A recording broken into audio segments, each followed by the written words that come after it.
अस्सलाम वालेकुम। आज मैं आपके साथ बहुत ही मज़ेदार किस्म की रेसिपी शेयर करने वाली हूँ, जो है दानेदार चिकन पकौड़ा। तो दानेदार चिकन पकौड़ा बनाने के लिए ये मैंने बोनलेस चिकन लिया है। इसके मैंने इस तरह के पीसेस कर लिए। ज़्यादा बड़े नहीं करने, बस इस तरह, ना ज़्यादा बड़े हों ना ज़्यादा छोटे हों। तो ये मैं 3 कलर के पकौड़े बनाऊँगी, जो कि आपको बहुत ही अच्छे लगेंगे। आपने कभी भी नहीं देखे होंगे, ना बनाए होंगे। तो सबसे पहले मैं इसके अंदर ये कुटा हुआ अदरक का 1 चम्मच डाला है, और अब ये लहसुन का 1 चम्मच डाल रही हूँ। ये भी कुटा हुआ है, ज़्यादा बारीक नहीं करना, इस तरह का कुटा हुआ रखना है। ये देखें, ऐसे दानेदार। 3 चम्मच मैंने इसके अंदर लेमन जूस डाला है। अब जो मैं मसाले ऐड करने वाली हूँ, ये मैंने लिया है 2 चम्मच साबुत धनिया, 1 चम्मच भुना हुआ ज़ीरा, आधा चम्मच नमक, आधा चम्मच मोटी कुटी हुई काली मिर्च, और ये कुटी हुई सुरख मिर्च। पिसी हुई नहीं डालनी, इसमें कुटी हुई डालनी। ये सब भी हम इसके अंदर ऐड कर देंगे। और ये तकरीबन 2 चम्मच सिरका डालूंगी। ये थोड़ा सा मीठा सोडा, और एंड पे हम ये दही ऐड कर देंगे। दही ऐड करने के बाद हम इसको अच्छी तरह मिक्स कर देंगे। दही, गाढ़ा दही लेना है। ये कोई 6 चम्मच दही था। नमक मिर्च आप हर चीज़ अपने हिसाब से डाल सकती हैं। ये दही मिक्स करने के बाद अब हम इसके अंदर ये तकरीबन 2 चम्मच बेसन का डालेंगे। अब दोबारा इसको अच्छी तरह मिक्स कर देना। देखिए, मसाले डालने के बाद मैंने इसको अच्छी तरह मिक्स कर दिया है। ये मैं बताना भूल गई थी, चिकन 1 किलो है। अब हम इसे 3 हिस्सों में डिवाइड कर देंगे। ये देखिए, मैंने ये 3 हिस्सों में इन्हें डिवाइड कर दिया है। अब हम इसके अंदर कलर डालेंगे। ये मैंने फूड कलर लिया है, ये जर्दा कलर है, बस थोड़ा थोड़ा सा डालना, ज़्यादा नहीं। ये हम 3 रंगों के पकौड़े बना रहे हैं, इसलिए मैंने इन्हें 3 हिस्सों में डिवाइड किया है। तो अब ये मैं सुरख कलर ऐड कर रही हूँ। ये मैंने थोड़ा सा जर्दा कलर डाला है, ये रेड कलर डाला है, और अब इसके अंदर मैं ये ग्रीन कलर डाल रही हूँ। ये फूड कलर बाज़ार से बआसानी मिल जाते हैं। ये ऐड करने के बाद हम इन्हें फिर अच्छी तरह मिक्स कर देंगे।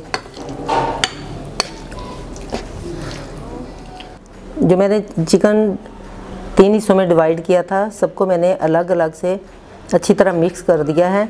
और ये आप हाथ की मदद से कर लें। अगर चम्मच से करना है तो अलग अलग चम्मच लेने हैं, क्योंकि अगर एक लेंगी तो फिर उसका कलर जो है एक दूसरे को चढ़ जाएगा।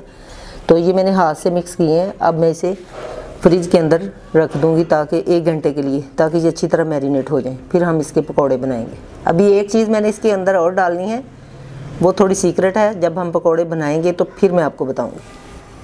देखिए, चिकन को मैंने मैरिनेट करके फ्रिज में रखा हुआ था। ये बहुत अच्छी तरह हो चुका है। ये मैंने 2 घंटे के लिए रखा था। अब हम इसके अंदर सूजी डालेंगे। सूजी पहले नहीं डालनी, बाद में डालनी है। और ये 1 अंडा मैंने लिया है, इसको मैंने बीट कर लिया। ये मैंने तीन जगह पे चिकन को डिवाइड किया था। ये तीनों में थोड़ा थोड़ा सा डालूंगी अंडा। ये देखें, ऐसे। ये देखें, अंडा और सूजी मैंने डाल के इसको अच्छी तरह मिक्स कर दिया है। मिक्स करने के बाद अब हम इसे फ्राई करेंगे। सूजी को जब फ्राई करना है तब डालना है, अंडा और सूजी तब डालना है, क्योंकि फिर ही ये दानेदार बनेगा, फिर ये दानेदार चिकन बनेगा। अंडा और सूजी जो है, ये मैंने तीनों में इक्वल डाली है। 1 अंडा लिया था मैंने, उसको मैंने अच्छी तरह बीट कर लिया और तीनों के अंदर डाल दी। अब हम अलग अलग से इन्हें फ्राई करेंगे। ये देखें, हमारे येलो वाले पकौड़े जो हैं ये तैयार हो चुके हैं। इनको मैंने बिल्कुल स्लो फ्लेम पे पकाया है। देखिए कितना अच्छा कलर आया है। अब हम इन्हें निकाल लेंगे। इसी तरह रेड और ग्रीन वाले डाल देंगे। अब इसके अंदर भी मैंने सूजी और अंडा डाल के इसको अच्छी तरह मिक्स कर लिया है। मिक्स करने के बाद ये देखिए, अब मैं ये रेड वाले डाल रही हूँ। ये बहुत ही टेस्टी बनते हैं, आप इन्हें ज़रूर ट्राई करिए, क्योंकि ये रमज़ान शरीफ के लिए बहुत ही मज़ेदार रेसिपी है। ये देखें, ये पकौड़े भी हमारे तैयार हो चुके हैं। अब मैं इनको भी निकालने लगी हूँ। इनका देखिए कलर कितना ज़बरदस्त है। जब कढ़ाई में डालने हैं तो एक साइड इनकी अच्छी तरह हो जाए, फिर दूसरी साइड चेंज करनी है। अब हम ये ग्रीन वाले डालेंगे।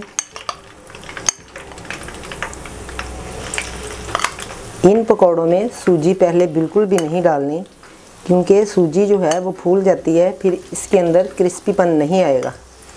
वो क्रंची क्रंची जो पकौड़े बनेंगे वो नहीं बनेंगे। ये बिल्कुल ही अलग रेसिपी है, आपको इंशाल्लाह बहुत ही अच्छी लगेगी। ट्राई ज़रूर कीजिएगा। जैसे ये पक जाएंगे तो मैं इन्हें भी निकाल लूँगी। तो आज के लिए बस इतना ही, मिलेंगे फिर एक और नई रेसिपी के साथ। अल्लाह हाफिज़।